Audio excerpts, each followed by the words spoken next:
Our beer of the week this week is a Blood Orange IPA from Sugar Creek Brewing here in Charlotte.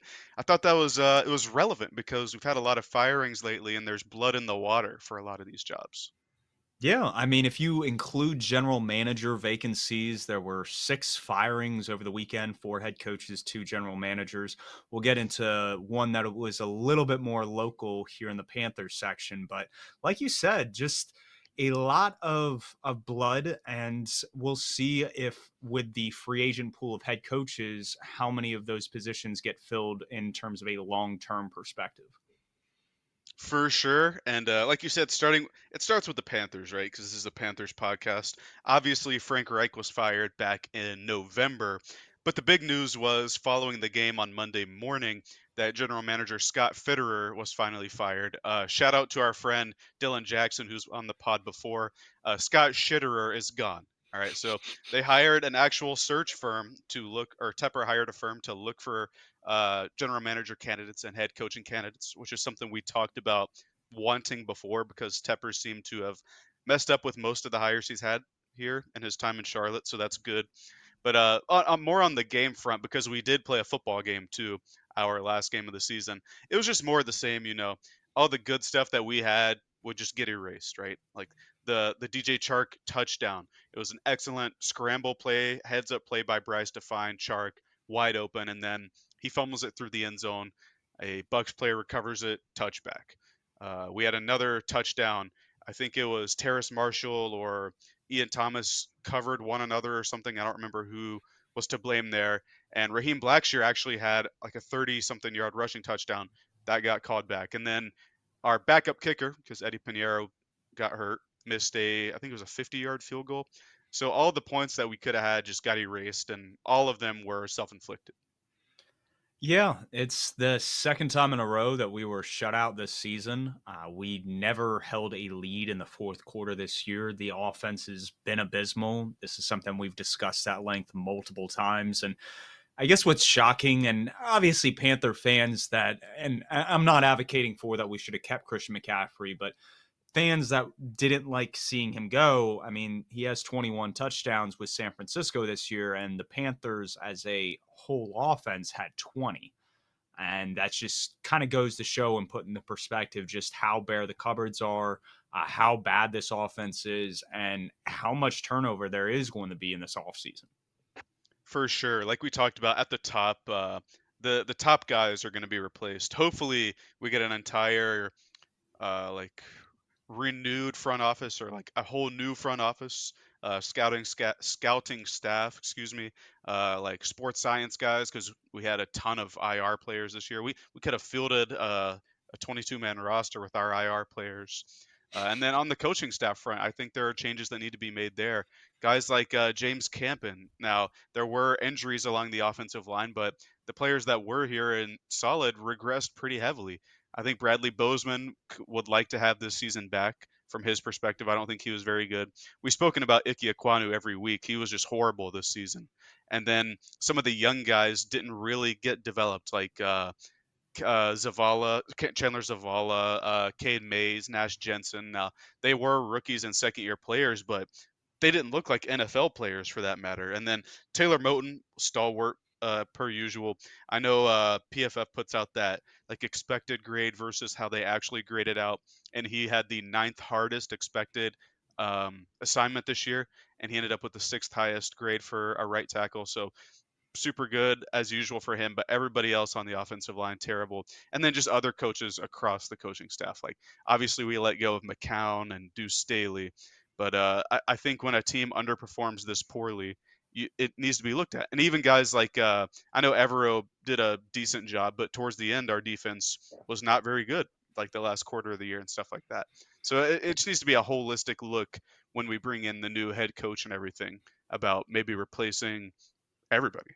Yeah, and the replacement of everybody, I think, needs to kind of be held at bay. We have some very nice pieces on the defensive side, especially along the defensive line. We lost the third most offensive war, according to PFF, on offense. And you highlighted some of that. Like we lose Brady Christensen and Austin Corbett, and those were huge pieces for the offensive line that we had last year. They would have helped stabilize it and honestly made some of the icky Aquanu issues not look as bad. And it just put a lot of rookies or young players in bad situations when they didn't need to be there. And like you said, the coaches weren't really helping the case anymore. That's why Deuce Staley, Josh McCown, they're gone. And you wonder, based on who we bring in, are we going to look for somebody from the Andy Reid tree? Are we going to look for somebody from the Kyle Shanahan tree? And we'll get more into that later in the Panthers section. But it's one of those things that between the search firm that Tepper is kind of employing at the moment for the search, the candidates that we have a huge list of candidates that we've requested the interview.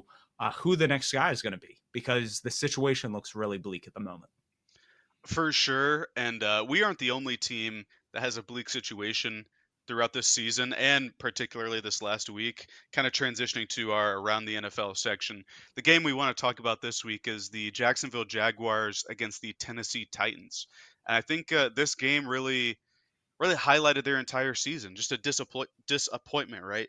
Going into the season, both of us were relatively high on the Jags. This was an easy division, we thought. It didn't turn out that way, but still, I thought, all right, I still think that the Jags, talent wise, probably should contend and beat every other team in their division, but they just failed to do so throughout the year. It's been a disappointing season for Trevor Lawrence in terms of turnovers, missing guys, stuff of that matter, but the rest of the offense has been bad too. And I think that comes back to Press Taylor, their offensive coordinator, calling plays. We talked about a couple of different weeks on this podcast throughout the year. Like, I think we had one middle of the year, we had one kind of around the third quarter where I said the difference might be Doug Peterson taking play calling back. That might be the reason, or the difference between them going to the playoffs or missing out. And that's kind of what happened, right? Their offense has been lagging behind all year. The defense did fall off towards the end of the year, but it held strong for a good chunk of the year. And we've seen this with the Panthers. A defense can't hold up the entire season if the offense isn't producing. We saw that the Sam Darnold year.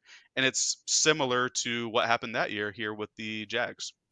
Yeah, I mean, the Jaguars and Eagles, I think both ended the season 1-5 after very hot starts. The Jaguars started the season 8-3. They had a 99% chance to make the playoffs, according to a lot of models.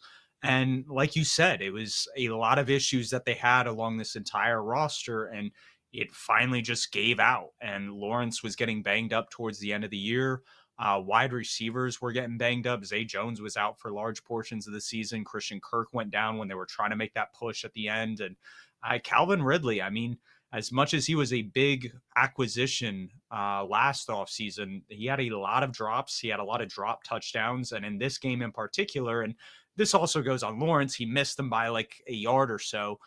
Ridley comes wide open in a game that you're trying to come back in so that you can make the playoffs, and your two superstars don't make a play. And so this is where you have to reevaluate. Okay, the offensive line, I think, is a big concern with the Jaguars. That was kind of what limited this offense to an extent. They weren't able to protect, so they were playing a lot of quick game, a lot of screens, and forcing Lawrence to go play hero ball. And I just don't think that's a recipe for success here in the NFL. Yeah, and we talked about Black Monday or Bloody Monday, whatever you want to call it, at the start of the podcast. They fired their defensive staff and Mike Caldwell, which to me, or the Jaguars, that is, which to me is kind of a scapegoat firing because I don't think Mike Caldwell was really the problem this year. Like I said, I think it reverts back to Press Taylor, but Peterson's been loyal to Press Taylor. I believe even in Philly, he was on Yeah, that staff, and he when was things on went Andy bad there, Reid's staff. Yeah, back in the day, both Peterson and Mike Caldwell go back to the early 2010s with Andy Reid. So it would that surprised me, that firing. yeah, and I just don't know. I don't think that was the reason that the Jags were bad this year. And obviously, it culminated in a not even a losing season. They went 9-8, but I think that fell short of expectations tremendously.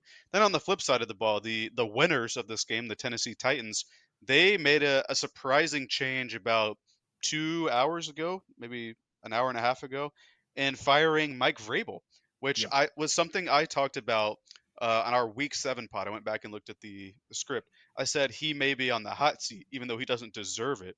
And it looks like that came to pass today with him being fired. I think there was a report that they couldn't like they weren't going to be able to trade him or something, so they just fired him.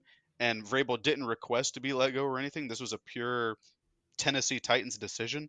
So it's just very weird because Vrabel certainly wasn't the problem there. It's like you have it written down here in the script. The sins of a previous general manager. Obviously, they traded away AJ Brown, have some bad contracts, and that roster is just bare. That's something we talked about in That the offensive offseason line, expectations. Yeah, exactly. It's like, Andre Dillard, who was a failed pick from the Eagles. They well, he signed him wasn't to be, failed. He was a backup tackle, and then he but goes they there, and then Peter he was Skoronsky's really the only guy you can look at that O line that's good. but Andre Dillard was a first round pick from the Eagles, right? And he was I think it was a relegated later to round being pick. Let me a let me pull that up backup. as you continue. Yeah, but besides that's beside the point. It's just him and Skoronski, the rookie they drafted, I believe, at 11 overall. And it's really it's just them. They lose Nate Davis, a good starting guard, to the Chicago Bears, and then they bring in uh, Hopkins, who's older. Derrick Henry's obviously older, even though he still had an excellent season. Always got to shout out Derrick Henry, one of the best to ever do it. I think he'll be a Hall of Famer one day. And then Tannehill kind of gets relegated to the bench, maybe what halfway through the season, in lieu of Will Levis, who outside of that first game that they had didn't really look super promising. He didn't show too much in my opinion. And so they have an aging and frankly bad roster. I don't think Mike Vrabel is to be blamed for that. I think, and this is what I talked about back in week 7 or 8 or whenever this was. I think the expectations may have been just too high because he had been immediately successful, right? When he Yep. took over. And I think it was 3 straight playoff or maybe 4 straight playoff runs, a couple of which where he was the 1 seed and one where they made the AFC Championship, if I recall correctly. And they also ended the Patriots dynasty and everything. So it's not like his tenure was bad with the Titans. In fact, it was really, really good. It's just these past 2 years, he's paying for the mistakes that a GM that was fired made. Yeah, I mean, when you're trying to rebuild towards the future and you have a coach that has been as successful as you just kind of laid out, it is perplexing. I understand they went out and signed DeAndre Hopkins because they wanted to be competitive this year. They just kind of fell flat on their face. And to your point, Andre Dillard was a first round pick. I was getting Hmm. confused with Landon Dickerson and Cam Jorgens, who went in the second round in the previous drafts. But it's one of those things that this was a roster devoid of talent. They had a good defensive line. They had a couple decent pieces. Like I like Tajay Spears. I think he's going to be good if he can stay healthy over the next few years. Traylon Burks has the potential to step into a solid number 2. But again, those aren't superstar players. These aren't guys that are going to put you over the top. And so it's just very interesting to see where this team's going to go because like who are they going to turn to now that's in the pool? Like you have a lot of unknown guys, or you have retread guys that I'd argue aren't better than Vrabel. So I'm very curious to see where ownership will go. I know when the statement was made, or at least some reports around Vrabel's firing, I guess he went. I think it was like 1-8, 1-9 over the past like 10 division matchups, and the owner just I guess didn't like that, and that's fair. You want to win games in your division. Like that's kind of the staple. That's where some of the rivalries are. But I don't know if changing the coach is going to change some of those dynamics, especially when you have guys like D'Amico Ryans, Shane Steichen, and I know we're talking about Doug Peterson in a negative light, but he's still a good coach. So I'm curious who the next guy will be. Yeah, this is certainly, if there were any time to fire a guy like Vrabel, this would be the time because this is one of the better coaching free agency pools per se. But it is still perplexing. And then even with firing him, it's going to be a new look team next year. There's no Tannehill; he's a free agent. Derrick Henry, I believe, is a free agent because I think he signed the 2 year extension 2 years ago. And then I can't imagine they keep Hopkins. I think he's on the books for another year, but I think if they're going to blow it up like this, they get rid of him too.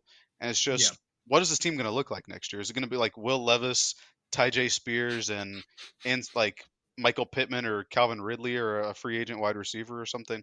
It's just going to be interesting with a bad O line and an aging defense.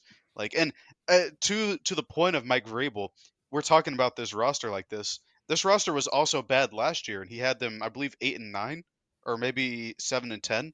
So it's not like he was horrible with these super bad rosters, but it's still super perplexing. And another team, Patriots, are going to benefit from having Mike Vrabel be on the market like this. And that kind of segues in, unless you have anything else with these two teams, it kind of segues into our coach talk, which it's a big coach talk this week because a lot of head coaching positions are open now. Yeah, we aren't going to focus in on a couple coaches. We're going to more talk about coaching vacancies. And the first one that we're going to touch on, we'll get to Tennessee at the end. And like you were talking about, what is this roster going to look like? If you want to reshape a team in your own image, the Titans are probably one of those teams best fit to do it right now. And we'll see what direction they take. Personally, I think in the draft there, I think at pick 7, they could go after like a Joe Alt, pair him with Skaronski, rebuild the O line, but we'll get to that.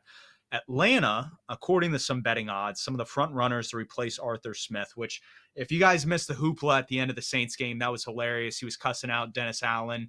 And it was funny because Jameis Winston overrided Dennis Allen. So that just shows the kind of disjointed nature of the Saints locker room. And they're But yeah, bringing Dennis Allen back too. yeah, they need to replace Pete Carmichael. That's who needs to go Mhm. out of that building. Dennis Allen has that defense playing well. It'll be interesting to see where Ryan Nielsen, a guy that came from New Orleans to be Arthur Smith's defensive coordinator, where he ends up next year. It'd be cool to see him in Carolina, depending on who we hire. But the Falcons, I think Frank Smith, the Miami Dolphins OC, players love him.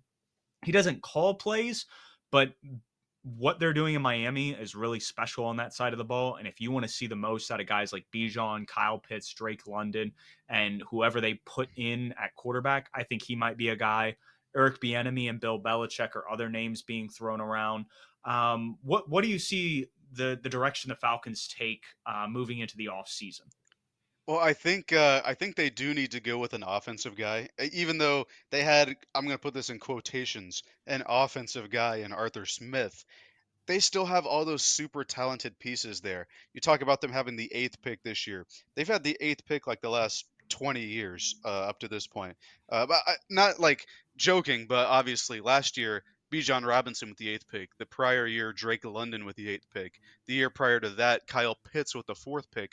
They have all these super like strong weapons here, and if they can really go in any direction they want with the eighth pick again this year. But I think if they're able to get a guy like Justin Fields, maybe, or maybe even bring in Kirk Cousins to have a mercenary year and just go nuclear on offense. If they can pair that with a strong pick at pick 8, like maybe Brock Bowers is there, and I know Falcons fans probably don't want another tight end, but I mean Bowers is like if you put Kyle Pitts' athleticism into Michael Mayer. He's like that kind of. He's like Sam Laporta on steroids, like that kind of prospect. If you can have that kind of offensive infrastructure, and their offensive line was pretty strong this year, if you can have that, then they should be blowing all the other teams in the NFC South out of the water. Because again, this was a 9-8 Tampa Bay Buccaneers team that won the division, and it was scrappy down to the very end. It was either the Bucs beat us and get in, or the winner of the Falcons and Saints game gets in. So this still isn't a strong division. I think if you could get a guy like Frank Smith, Eric Bieniemy, and really retool and reshape the offense, they can make a run for it next year. Yeah, they have the eighth pick, like you said, 18th in effective cap space. They had a lot of spending on the defensive side of the ball last year, like you said. The offensive line's pretty solid.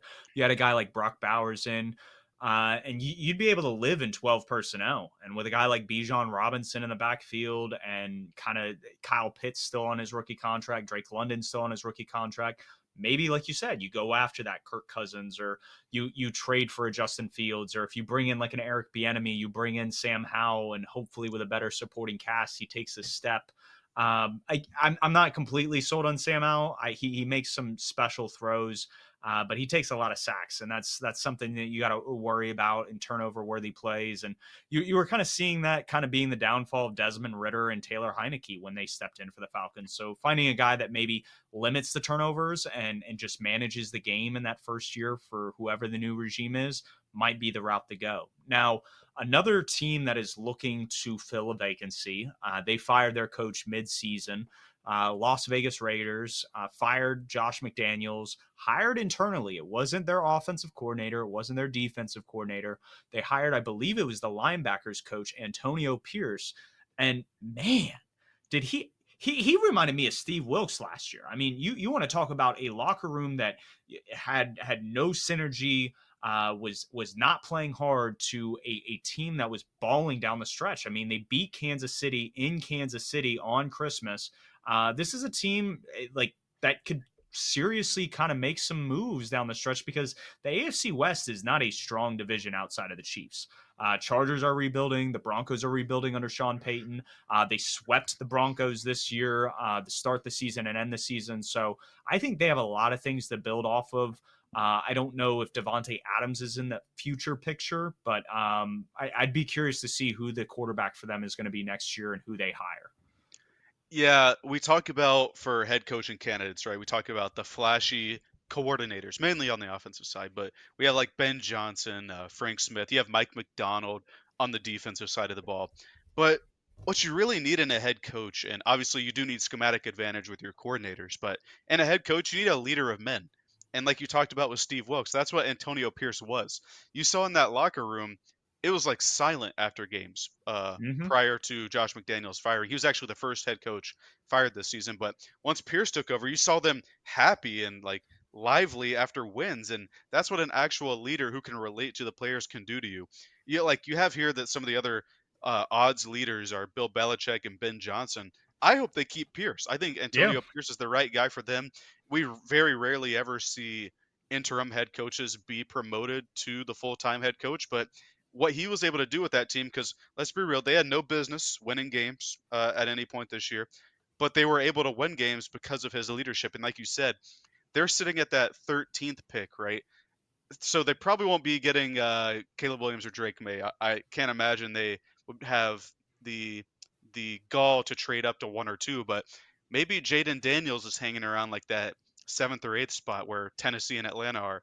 If they could trade up there and get their guy, then maybe they could run with him. I think he would be a Vegas type player, like really flashy, kind of like Vegas, all the lights, flashy, all that kind of stuff. Heisman winner, you know.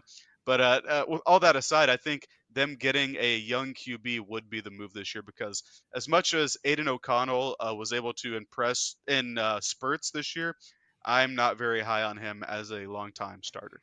No, he's not the future of that franchise. It'll be interesting to see kind of what they do with that 13th pick. They could be in the running for a couple free agent quarterbacks. I don't know if they would be interested in trading for like a Justin Fields.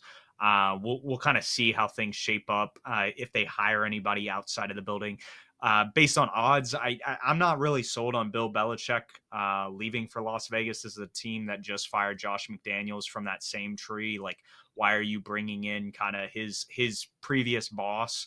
And then Ben Johnson, I could see it maybe working, but again, it goes back to that quarterback situation. They're 10th in effective cap space, about $51 million when you account for kind of some of the vetman deals just to get to that 53-man roster next year. So definitely some room to go out and pay somebody, sign a couple free agents to kind of boost the defense.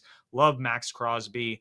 Love some of the pieces they have on that defensive side of the ball, and they play hard. And so I think keeping Antonio Pierce is definitely a move for them.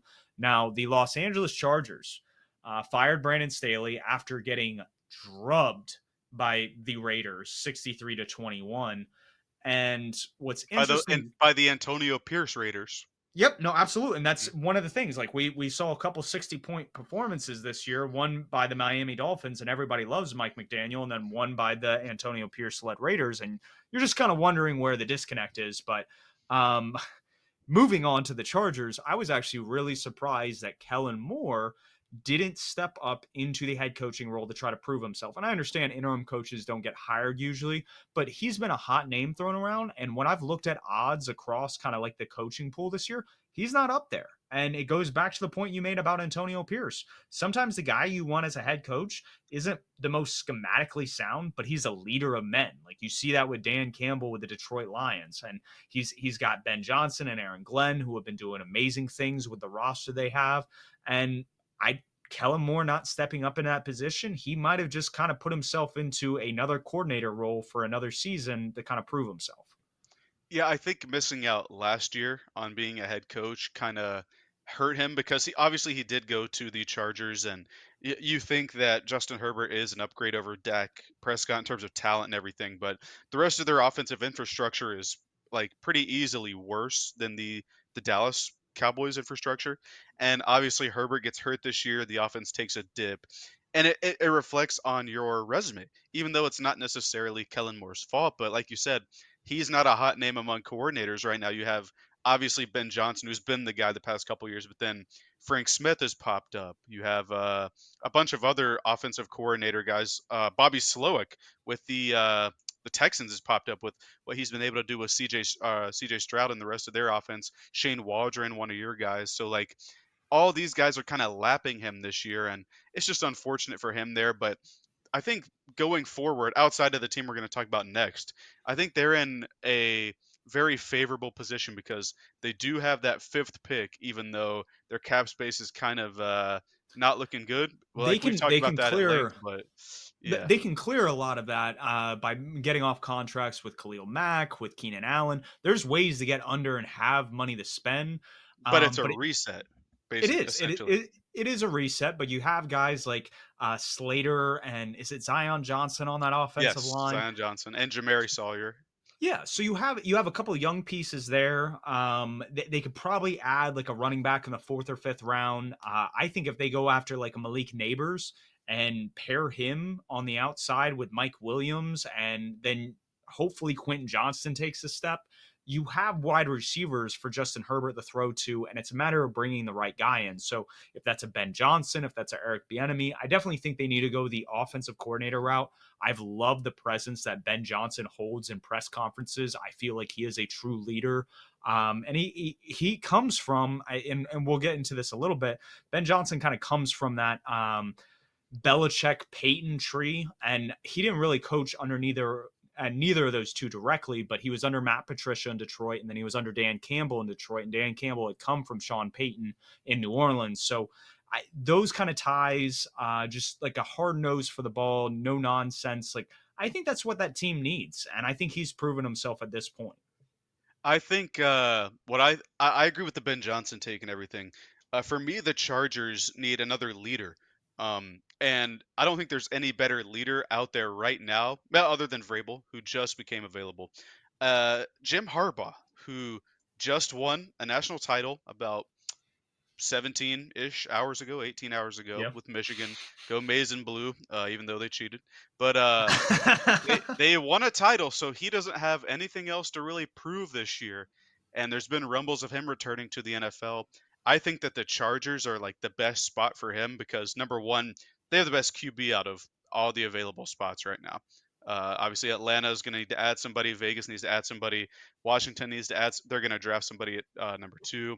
Tennessee, I'm not sold on Levis, and we haven't seen enough from Bryce Young to know yet in Carolina. So he has the QB, like you said, they could take like a Brock Bowers or Malik Neighbors there at five, so they can add to the offensive side of the ball. I think that's a spot for him, and he did play for the Chargers when he played in the league. But I think having a leader like Harbaugh, who's won everywhere he's been, by the way, that would be a very good addition for them, and it would be interesting to be in the same state where he was fired with the San Francisco 49ers. Imagine he's So successful with the Chargers and he's kind of like, all right, I can do this for these guys and you guys got rid of me.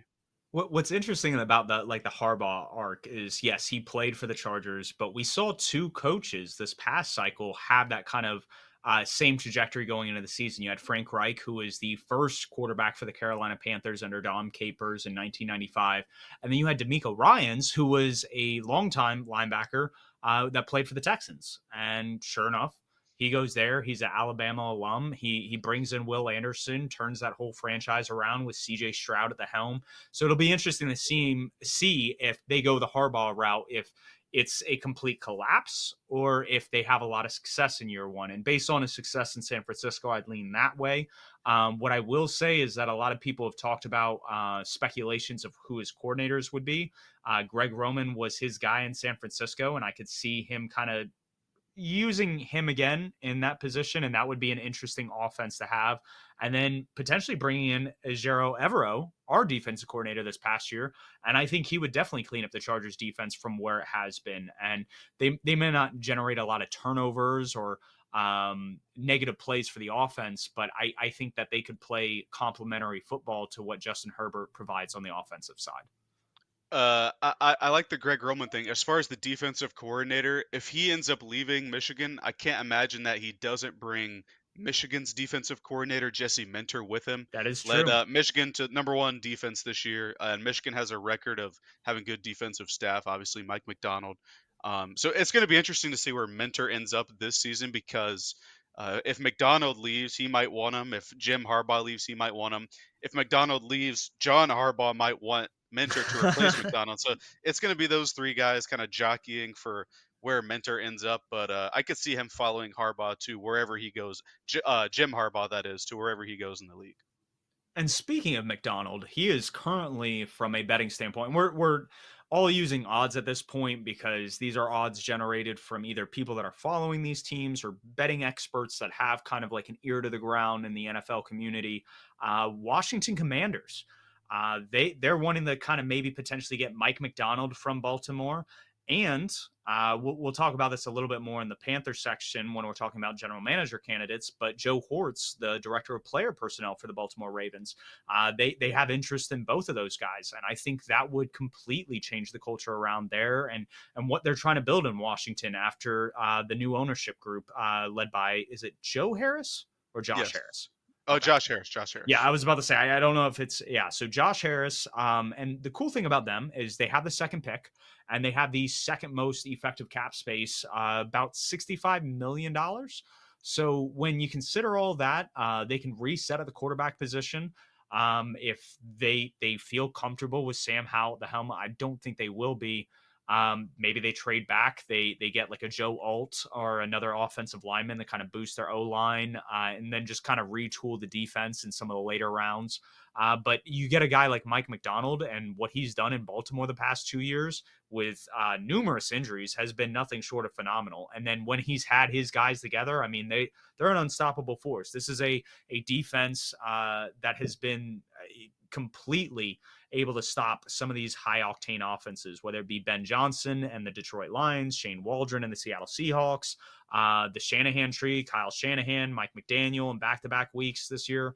And he throws different things out. Like they aren't a heavy cover six team, but when they played that Shanahan style offense, they played a lot of cover six. And for people that don't know what cover six is, you're pretty much splitting the field in half. You're playing cover two to one side and cover four to another.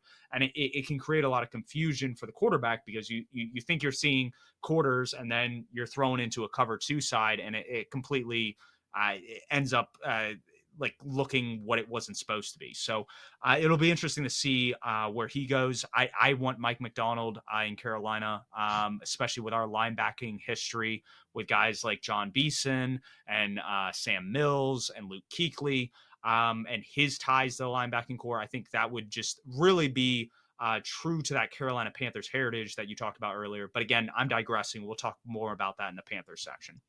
Yeah, as far as the coordinator head coach candidates go, Mike McDonald's number one for me across and like all head coaching fronts. I just think he's that good.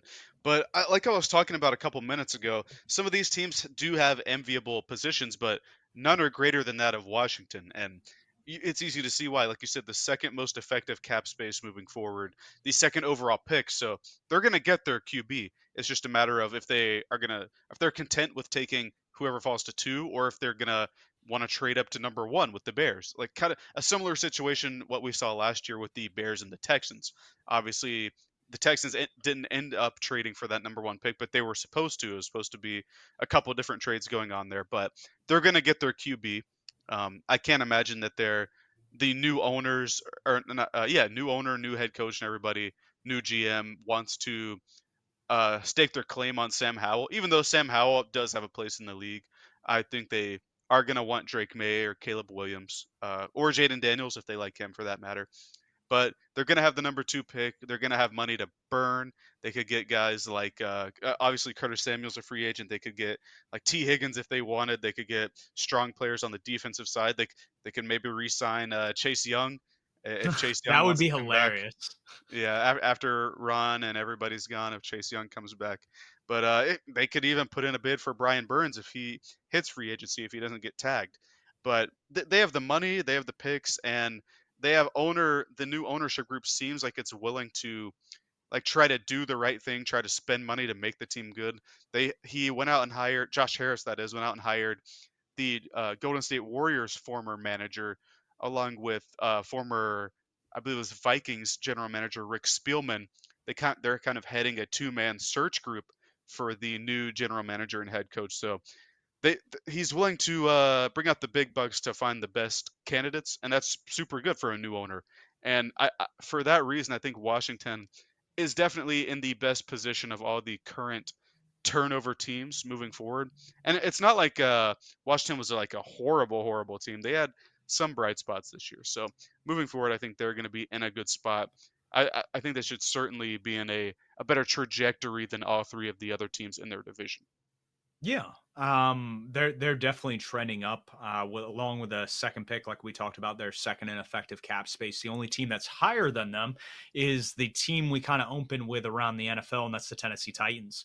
They have the seventh pick and the first, they lead the NFL with effective cap space because you have guys like Ryan Tannehill and Derrick Henry that are coming off the books. They'll probably cut DeAndre Hopkins and he'll go to a contender, kind of like what we've seen Julio Jones do in the past. And that leaves us to like wonder who they're going to sign. And what I find interesting, and I don't think this is really any strong form of analysis because this news broke about 2 hours ago. There really aren't any odds that have been put together. But three of their last four head coaches, their first names were Mike. You had Mike Munchak, who was a Jeff Fisher assistant.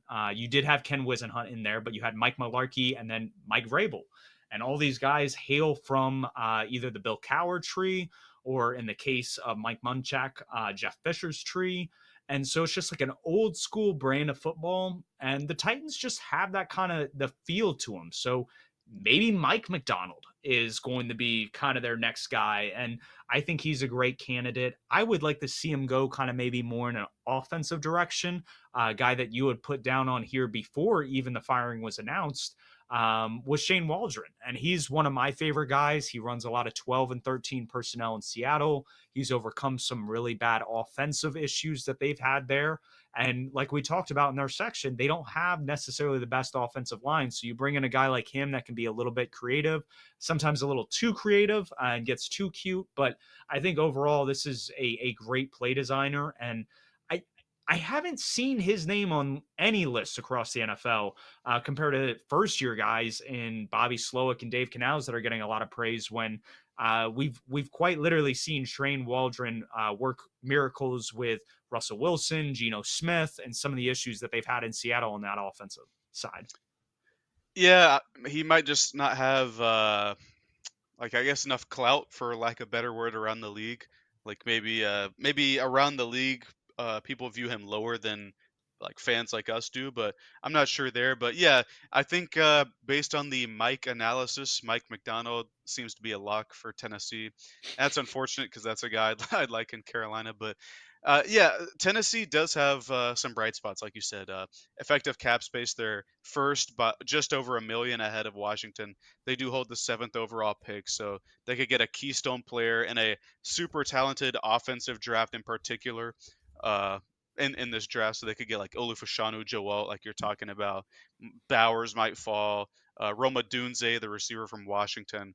All these guys are top 10 talents that they could grab. Or maybe even if they're not sold on Levis, they could try and get in the mix for a top two pick. I doubt that the new coach would want that, but that's an option for them too. I just think the Titans are also in a good spot there. And then we do have another team here. It hasn't been official yet, but there's been rumors throughout the season that Bill Belichick may have coached his last game or last season in New England, and so that's kind of up in the air right now. I think he's supposed to meet with Robert Kraft either later today or later this week to discuss the future. And I think the obvious guy, if Belichick does end up leaving, is Mike Vrabel. He's the best coach out of everyone available except for maybe Harbaugh. And he's a Belichick guy. He played in New England. He's no nonsense guy. I know you He like coached under Bill O'Brien in Houston, and I mean Bill O'Brien, another prodigy from that Bill Belichick tree. So yeah, a lot of connections there. yeah, and I know you're a big proponent of the like the Patriot way, and I think Mike Vrabel embodies that.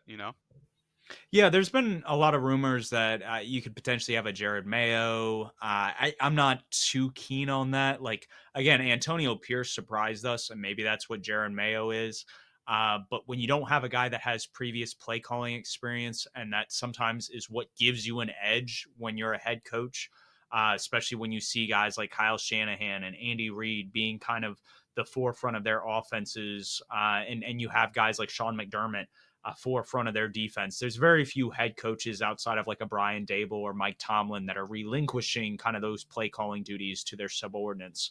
But maybe that's the route New England goes. I also heard Josh McDaniels and Bill Belichick have been in communication, and they've obviously worked together. I got the best season out of Mac Jones's rookie year. You wonder with the third overall pick, if they bring Josh McDaniels back, Bill Belichick relinquishes personnel control, they rebuild this team, they have a lot of cap space. This is a team that can make a splash in free agency, that can go out and grab their quarterback. And maybe that's the conversation with Robert Kraft this week. I don't know. Like you said, Mike Vrabel might be their guy now that he's available. It'll be interesting to see if Belichick is traded or just simply cut. We'll probably get more of that information as the week goes on. For sure. And then on the other end of the spectrum, we talked about mostly bad teams. Actually, all these are bad teams that have fired their coach or their GM, stuff like that. On the other end, we have 14 teams, seven in each conference, that have made the playoffs. And so we get our first week of playoffs this week. Obviously, Baltimore and San Francisco won't be playing because they locked up that covetous one seed where you get the bye in today's NFL. But we have some good matchups, both in the AFC and the NFC. And then to start the AFC, kind of the storylines we have going here. Tyreek Hill's coming back to Kansas City, and he's been pretty talkative since he's been in Miami about Kansas City, and now he'll get a chance under the lights to return there and kind of prove that he's his own guy. And throughout his tenure in Miami, he's had a lot of drops during big games. We saw this past week, I think, back to the Eagles game where he dropped that touchdown in the fourth quarter.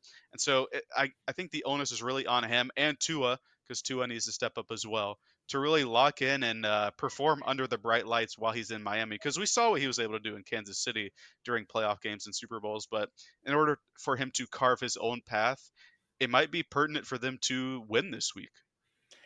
And they're going to be playing in the cold. I don't Mhm. necessarily like some of the analysis where it's like splits, but it was like below a certain like degree threshold. It might have been like 50 degrees. Like he's winless this year, Tua, at the helm of kind of the Miami Dolphins and what they're doing. And you just wonder if that's going to impact him, if playing in Kansas City with the crowd, with the way Spag has this defense playing for the Chiefs, if they're going to be able to shut them down like they did the first time. And they played real physical. There was a shot at the end, kind of Tua gave away in Germany when they played them. And you wonder if they're going to be able to get them back. The Chiefs have kind of stumbled as of late, so it will be an interesting matchup with all the injuries on the Miami Dolphins defense. With Bradley Chubb, Jalen Phillips, Van Ginkel went down this past week. It's just who's really going to get after Mahomes? And I'm a big Christian Wilkins guy, but I just think that Mahomes will be able to kind of have enough time to kind of dice this Vic Fangio defense apart. And if that's the case, I think the Chiefs advance and they'll play probably the winner of the Buffalo Bills Pittsburgh Steelers game. I think the Bills win this game. I don't know if it's going to be super competitive. TJ Watt is out. They're on their third string quarterback at this point with Mason Rudolph. Do you think the Steelers have a chance to upset and then go into Baltimore and play the team that they swept actually this year? Or do you really think the Bills will just end up facing the Chiefs for a very competitive divisional round matchup? I would love nothing more than to get another Baltimore and Pittsburgh game. Those always seem like classics. But unless Josh Allen becomes Captain Arm Punt and throws three or four interceptions throughout the game, I just can't see it. Like you said, Pittsburgh's missing their best player, one of the defensive player of the year front runners this year in TJ Watt. So I just don't see it there. But Pittsburgh, over the past couple years, does have some interesting regular season upsets of the Bills. So we can't put it out of the picture. Obviously, Mike Tomlin's been in the league a long time, but I don't. I saw something interesting the other day. I don't think they've won a playoff game in a decade, the Pittsburgh Steelers, that is, despite all their winning seasons. So it'll be interesting for the Steelers as far as that front goes. But no, I have the Bills winning this one. And then the other big, or not big, the other AFC playoff game this weekend is Cleveland going into Houston. And this one's interesting on a couple fronts. Obviously, Deshaun Watson's not playing, so we're not going to get that storyline there. But Houston possesses Cleveland's draft pick this year. So it's going to be interesting to see whoever wins or whoever loses, it's a win for Houston because they're going to get a better pick there. Yeah, I mean, this was something the league kind of. I'll backtrack and not say league, but analysts were talking about that Will Anderson trade. Like, hey, you're trading a lot because a lot of people thought the Texans would be bad this year. They'd have another top 5 pick, and it's like you're trading all this draft capital to move up, and it's like, okay, now you're looking at a pick that might be in the 20s. Like Houston won, and like you said, they have the Browns first round pick with the Deshaun Watson trade, and all of a sudden, like this looks like a competitive team. Like they made the right decision, and sometimes you got to make that gamble because you talked about a lot when we were discussing the draft. Will Anderson was a freak coming out of college. Like this guy had like shades of, and I don't want to say he is that, but Lawrence Taylor-esque kind of vibes where he could get after the quarterback and just wreck a game. And sure enough, he's done that. CJ Stroud, he's been a stud for them in Bobby Slowick's system. And we talked about that also, that hey, if he can simply have Stroud point and shoot, this could be a competitive team. And sure enough, they've done that. So the last time these two teams played, they played on Christmas Eve. Stroud wasn't in that game. Joe Flacco led Browns, won convincingly, 36-22, behind a phenomenal Amari Cooper game. So you wonder if Cooper will go off again, returning to the great state of Texas. He played in Dallas, not Houston, but that'll be an interesting game. I think it'll be really competitive. I don't think it'll be the blowout it was, but I'll be curious to see what the outcome of that game is. Yeah, Stroud, who's pretty much the front runner for offensive rookie of the year at this point, he's been excellent this year. Like you were talking about Will Anderson, my comp for him in the draft was like Demarcus Ware 2.0, and he's looked that part so far his rookie season. They've clearly won that trade. This was a guy that I thought that was the best edge rusher since maybe Miles Garrett in the draft, and he's kind of proven that so far. And when you get a guy like that, it's worth it to trade away like the 20th overall pick or whatever it's going to end up being if you're convicted that you're going to be good enough. And obviously they were. D'Amico Ryans has done an excellent job on the defensive side of the ball. And like we talked about, Bobby Slowick, who's an up and coming head coaching candidate. We'll get into that a little bit later with the Panther stuff, but they've all been excellent. And this is probably going to be my favorite game of the AFC slate, Houston and Cleveland. But then we have the NFC slate where we have a And lot more storylines on that one. yeah, no, continuing because you brought up Bobby Slowick and he comes from the Kyle Shanahan tree, and the team that has the bye in the NFC is the San Francisco 49ers under kind of their regime, and they look like a tough out. They handled business against the Cowboys and the Eagles, and I think they'd handle business against the Lions if they were to face them. What are some of the intriguing matchups in the wild card weekend? And do you think any team really has a shot at dethroning them, or is this really just the 49ers to lose in terms of the NFC championship? Well, I like both of Dallas and Detroit. But unfortunately, if they play San Francisco, it's going to be in Santa Clara. And outside of Arlington, Texas, the Cowboys haven't been good. And outside in general, like not in a dome, Jared Goff isn't really good, even though it's kind of warmer over in California. But still, outside of the dome, he's not very good. So it's going to be interesting there. But the storylines in the NFC, in my opinion, are much, much better. We'll get the kind of the bad one out of the way, the Tampa Bay Philly one. They did play in the playoffs a couple years ago. This was actually, I believe, it was the first ever 7 seed versus 2 seed matchup, and it was Hurts' first year starting, and the Eagles got blown out that game.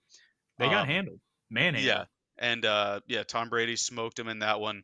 But we'll see how it works out this year. Obviously, the Eagles are coming off the Super Bowl runners up, or they are the Super Bowl runners up. So we'll see what happens there. And they've kind of hit the skid, like you talked about. I believe they're 1-5 in their last 6 games after a very promising 10-1 start. But they're going to have Which to lock in and which play to their strengths. included a win down in Tampa. They won 25-11. There were some drops by Mike Evans in that game that kind of shaped the trajectory of that first half and allowed the Eagles to kind of cruise. But you wonder with some of the injuries with Devontae Smith, AJ Brown went out in the game against the Giants in the season finale where they got completely embarrassed in New York. And like you said, they're 1-5 down the stretch. Is this a team that can rally, or do the Bucs kind of win a game and then really just tee off a easy matchup for the Cowboys potentially, which leads us into that next matchup of Green Bay going to Arlington to face Mike McCarthy and the Dallas Lake Cowboys. And I think the Green Bay Packers did the right thing, parting ways with Mike McCarthy. I think Matt LaFleur has been a phenomenal coach for them. But I think the Cowboys did a phenomenal thing themselves in getting rid of Jason Garrett and bringing him in because he's changed that culture. And even with the Kellen Moore departure, they haven't skipped a beat. That West Coast offense they deploy is really something special, and what Dak and CD have going is just chemistry beyond belief. I mean, those two are on the same page, and it'll be interesting to see if the Packers, led by that Joe Barry defense, are going to be able to stop this offense because I could easily see them putting up 40 points and this game getting out of hand really quick. Yeah, at the start of the season, I said Dallas has the best roster in football, and I'm still standing on it. I think they're going to demolish the Green Bay Packers. It is huge props to the Packers for making the playoffs. Jordan Love was a lot better than I expected following his pretty like poor start to the year, like his first 4 to 6 games where he was just missing throws all over the field. But he's really locked in and proven himself as a starter in this league, but I don't think it's going to be enough to stop Dallas's offense, especially against that Joe Barry defense. This is a defense where that allowed the Panthers to score 30 points on offense. And we had missed like 2 extra points and a field goal that game, I think. So this is a defense that's not very good. I think Dallas takes care of that one handily, even though it's a cool McCarthy versus Green Bay matchup there. But the big storyline of all of the playoff games this week, Detroit is hosting the Rams. We have Goff playing against Sean McVay, and we have Stafford returning home. And that to me is the super poetic matchup here, where Stafford is very easily probably, or it's between him and Barry Sanders, but he's one of the best players in franchise history, and Megatron, of course. But he's obviously the best QB, one of the best players in franchise history, returning home with the team he led to a Super Bowl a couple years ago. So it's gonna Super Bowl win, that is. So it's gonna be an interesting one there. But I like Detroit's chances in the dome. My issue with Detroit, and we saw it in the second half of the season, and this was one thing looking at this team from a preseason standpoint, is their defense. And the Rams are right now healthy. I mean, they got Puka Nakua, they got Cooper Cup, Kyron Williams has been great. Their offensive line has been retooled and is playing really solid.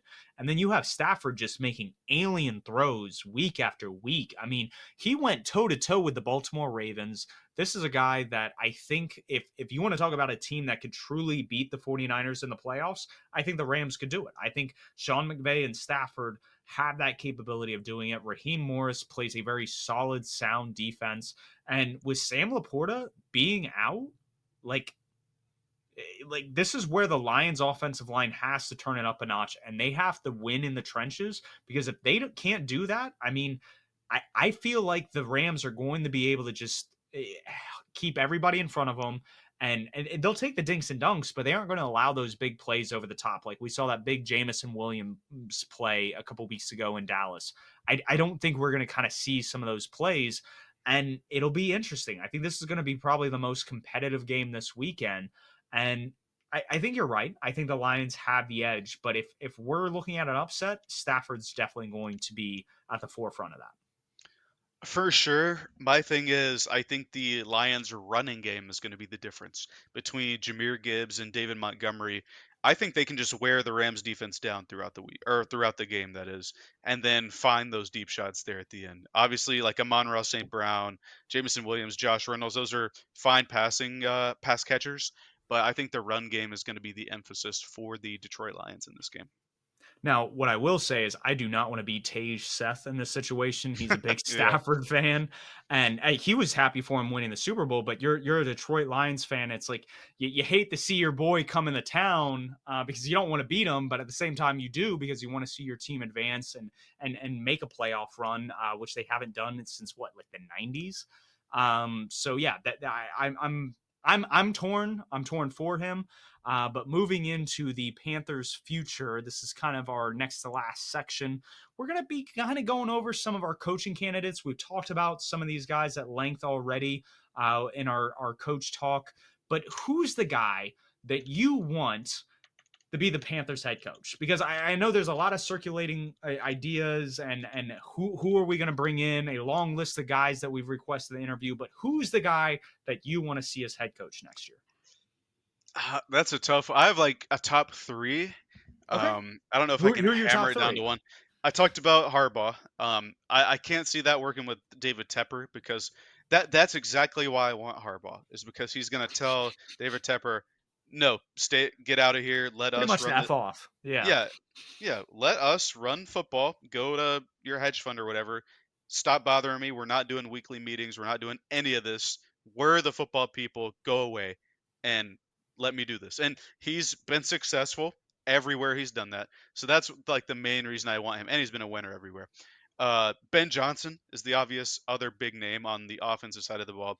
I like what he's been able to scheme up for the Lions, particularly in the run game. We talked about earlier in the year how Mike McDaniel is like the final evolution of Shanahan, and it stems from the run game. I'm a big run game guy, and we're in a passing league, of course, but you still need the foundation of the run to lean back on. And we've talked about at length. If you can't stop the run, you've already lost. And I think that Ben Johnson's schematics with that are very, very strong. And then we talked about Mike McDonald, the linebacker heritage that is the Carolina Panthers from Sam Mills, and we have Dan Morgan, who's in our front office currently interviewing or has requested an interview to be the next GM. You have Luke Kuechly, Thomas Davis, John Beeson, and then in the modern day Panthers, Shaq Thompson and Frankie Louvu. These are all guys that are standouts at the position, and I think Mike McDonald's running back ties, or excuse me, linebacker ties, would be a perfect matchup for us on that side of the ball. Yeah, I think that's a solid top three. I'm going to be negative Nancy here. My big issue with Jim Harbaugh is his dedication to the run game. I think as offenses are evolving and Bryce Young's comp to like a guy like Drew Brees, you want to be more in a pass heavy offense. And so I'm a little deterred from that because I really do think if he comes back to the NFL, Greg Roman is going to be the guy he calls. Greg Roman is known for running the ball, and the last two quarterbacks he had really the work with it at the NFL level. Greg Roman was Colin Kaepernick and Lamar Jackson, and I don't see Bryce Young being that kind of runner. I think he's mobile. I think he's elusive. I think he has good pocket awareness. But I don't really see that evolution. With Ben Johnson, my biggest fear is one, he has played with, or not played, he's coached with a phenomenal O line in Detroit the past couple years. I mean, Decker and Sewell, the couple guys that they have on their interior, it's one of the biggest investments they've made on their team, and that's allowed Goff to kind of drop back and dissect a defense. Our offensive line, maybe we get it healthy, and it looks like it was a year ago, and we're able to play some more jumbo personnel and get some more favorable looks downfield with him. The other concern that I have with him is that he has come out, or at least his agent, it seemed like requested 15 mil. That was reported. His agent then came out and said, no, he doesn't want 15 mil. And Josina Anderson pretty much said, no, like he said, if the Panthers are going to hire him, it's going to be 15 million, which would make me intrigued because if he goes to a team like the Chargers and he's getting paid like 7-8 mil a year, which is kind of like the going rate, like, so he boosted his prices because he understood the job in Carolina was that much harder. And for me, this goes back to, and this is something that Tim Donnelly with 99.9 The Fan kind of covered. But if you don't want to be here in Carolina, I don't want you here. Like if you think you have a vision for this team and can kind of rebuild it, that's what I think what made Mike McDaniel so special about going to Miami. He believed in Tua, and you can have any opinion you want on Tua. He came into Miami. He went out and when Tyreek Hill became available, they got him and they built an offense that could work. And for me, I want a guy that believes that this team can be something special. And for me, that's my disconnect with Ben Johnson. I'm totally there with you with Mike McDonald. Like I said, the linebacking heritage earlier, I think he's a great fit from a keep pounding philosophy and mentality here in Charlotte. I think he would be great. Again, I'm upset that Shane Waldron isn't in some of these conversations. We've requested to interview Bobby Slowick and Dave Canales. And again, these are first year play callers that have definitely done well their first year, but I don't think their body of work is nearly as great as Shane Waldron has put out. And so then you get to the point where it's okay, maybe a couple retreads, whether it be a guy like Jim Harbaugh or Dan Quinn are out there. And so I don't know. I'm a little torn. If I had to go with anybody, and I tweeted this out yesterday, I really am leaning Mike McDonald as the years go on, or not the years go on, the hours and days go on. Who's a GM? I know you referenced Dan Morgan being interviewed for the position. Like we clean house with the coaching staff, I think our front office needs to be cleared out the same way. I don't think Dan Morgan needs to return. Who's a guy that you think that we need to bring in, whether it's from one of these winning franchises like the Chiefs, the 49ers, the Ravens, the Cowboys? Who's a guy that you want to come in and kind of rebuild that front office? Well, there was a couple of disputes between reporters today if we had actually requested this guy or not. But Will McClay, the director of player personnel for the Dallas Cowboys, he's had a big hand in their draft the past 3 or 4 years, and we've talked about how good of a drafting team they've been the past 3 or 4 years. They've been good at signing free agents, and all across the board, I think the Cowboys are one of the teams. As much as I hate them, I think they're one of the teams that you need to follow in terms of being a successful franchise because they've been one of the better teams the past few years. They just fall short in the playoffs, and I think this is the year they actually move through the playoffs. But I think a guy like that, who's a big part of the staff there in the front office, should be a guy that the Panthers consider. Yeah, I think that's a good one. I'm going to lean that, like I said earlier when we were talking about Coach Talk, the Commanders, that they're kind of front runners for the Mike McDonald Joe Hortz pairing.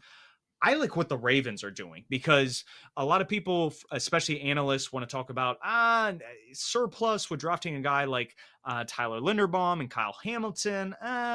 But when you look at consensus boards, and we've seen this play out over the past 10, 15 years, that based on consensus boards, if you take a guy that falls, usually he plays at his level or a little bit higher. And that's what the Ravens have gotten from those two players. And so for me, like you want to play a little bit more smash mouth, run the football, like you were saying. I think they would bring that kind of energy and bring guys into the building that are actually going to play and not reach for a guy like a Jonathan Mingo or a DJ Johnson in the draft and bring guys that are actually going to make an impact day one.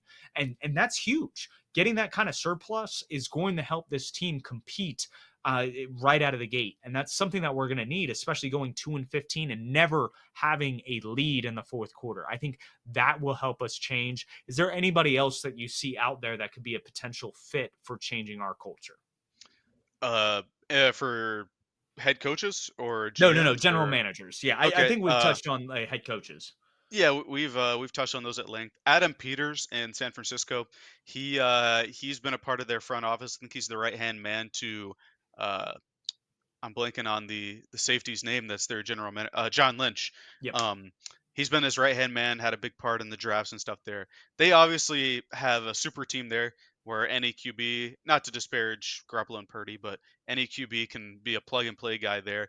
I think taking that model and bringing it here with a QB that has the talent to be one of the best in the league and Bryce Young, I think is a good way to build a team. Yeah. So with that, we are in the perfect take section. Since it is wild card weekend, I think I'm going to throw out a take regarding that. We talked about the Dallas Cowboys kind of pouring it on, and I think going against his old team, going against a bad defensive coordinator, Mike McCarthy is really going to want to put on a show opening week. And like you said, pre-recording, like I said during the show, I think they drop a 40 piece. Now, what I do see is that the Packers offense will put up some points. And let me pull up the over real quick. What is your take as I pull that up? Just the put the perfect take in place on the over under, and actually I would assume it'd be set around like the 50-60 mark. I think it's going to go over that, but I want to get an actual number. For sure. I'm going more towards the coach talk because with the news that General Manager Scott Fitterer is fired, I think a lot of the fans are really in new GM, new coach mode and that kind of stuff. So I want to put on the record that who I think is going to be the new head coach. I do think it's going to be Ben Johnson. I like I said, I like Harbaugh, I like McDonald. I even like Slowick. It seems like a bit more than you do, but it's been reported ever since before we hired Frank Reich that David Tepper has coveted Ben Johnson. He's wanted Ben Johnson this whole time, even throughout the season. That's been the report. And so Tepper strikes me as a guy that goes and gets what he wants. We've seen this during his time here, and even with the head coaching firm or outside firm he's assembled to search for candidates, I can't imagine that Ben Johnson won't be one of the finalists. And if when it comes down to that, I think Tepper is willing to pay whatever he wants to get his guy. And I like Ben Johnson. I think he's going to be a good head coach, and I think that's going to end up being the Panthers head coach. I like Ben Johnson. I don't have any issues with him. And the tweet I sent out yesterday, he was my number 2 guy after Mike McDonald. I would not be mad or upset about us bringing him in. Again, I was a little hesitant last year because he had 1 year underneath his belt. That's what concerns me with Bobby Slowick and Dave Canales in this interview process. So if Dave Tepper wants to write that check, go ahead and write that check. Following up on my take, Cowboys score 40 plus and the over hits at 50 and a half.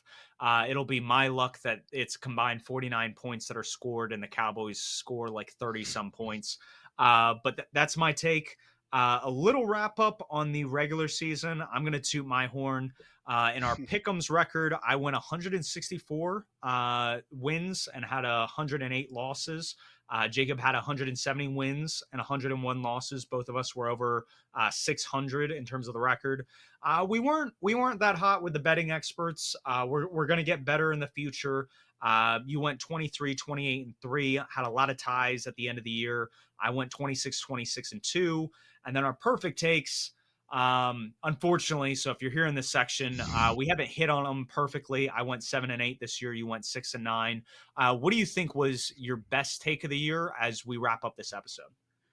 Ooh, my best perfect take of the year. Uh, I feel like I had one relating to the like one of the Bears blowouts. I'm trying to go through some of our old scripts to see Okay. what Well, some of them were, but while you yeah, look at yeah. that, I think the best one that I had is a couple of weeks ago. I called the Bills winning. I forget who they were playing, and it was a Houston and Indy loss the same week that kind of put the Bills into that 7th seed spot. So I was really happy about that. The Bills ended up making the playoffs and making it as the 2 seed. So that was kind of cool to see. Oh, Um, there's a couple. I had, I believe, two different ones that said that Lamar would differentiate himself in the MVP discussions. I believe it was the 49ers game, and I believe it was following the Detroit Lions game where I had a take about that. But both of those games they won. And as far even though Lamar Jackson did not play this last week, and people are going to bring up, oh, look at Josh Allen's numbers, look at Dak Prescott's numbers. Guys, they had to play these last 2 weeks to lock up playoff spots. Lamar Jackson didn't, and he didn't play a lot of fourth quarters because they just blew teams out. Lamar Jackson's the MVP as far as I'm concerned, and I'm proud that both of those takes reflect that. awesome. You heard it here. Hopefully, we go 1-0 both this weekend. Our picks, our takes aren't conflicting like they were last year to end the season. We will tune in next week. I think our plan is to kind of go over first team, second team, all pros, get into a little bit more free agent acquisitions for the Panthers to target, and obviously go over wild card weekend. I'm expecting a great weekend of football, like we talked about, some phenomenal narratives to follow. And as always, if you have any questions, shoot them to us at perfect_takes. Until then, we'll catch you guys next week.